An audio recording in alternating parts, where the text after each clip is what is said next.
Today, I'm going to show you how to withdraw from Trust Wallet to your bank account. First, open your Trust Wallet app. Make sure you are connected to the internet.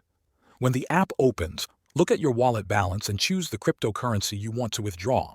For example, if you have Bitcoin or Ethereum, tap on that specific coin. Next, you need to send your crypto to a centralized exchange. The most common exchanges used are Binance, Coinbase, or Kraken. These platforms allow you to convert your crypto into regular money, which you can then transfer to your bank account. Let's take Binance as an example. If you don't already have a Binance account, go to the Binance website or download the app.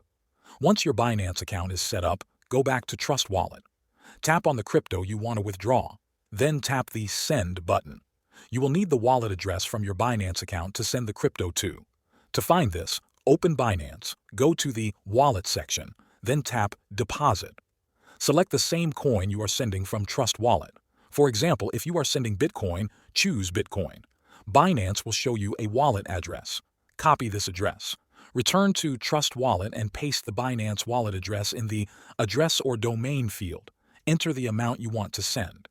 Double-check the address is correct, then tap Next and confirm the transaction. Your crypto will now be sent to Binance. This may take a few minutes depending on the network. After the crypto arrives in Binance, you can sell it for your local currency, like US dollars, euros, or any other supported currency. Then, you can withdraw that money to your bank account. In a few hours or a couple of business days, the money should arrive in your bank account. That's the full process of withdrawing from Trust Wallet to your bank account. Thanks for watching.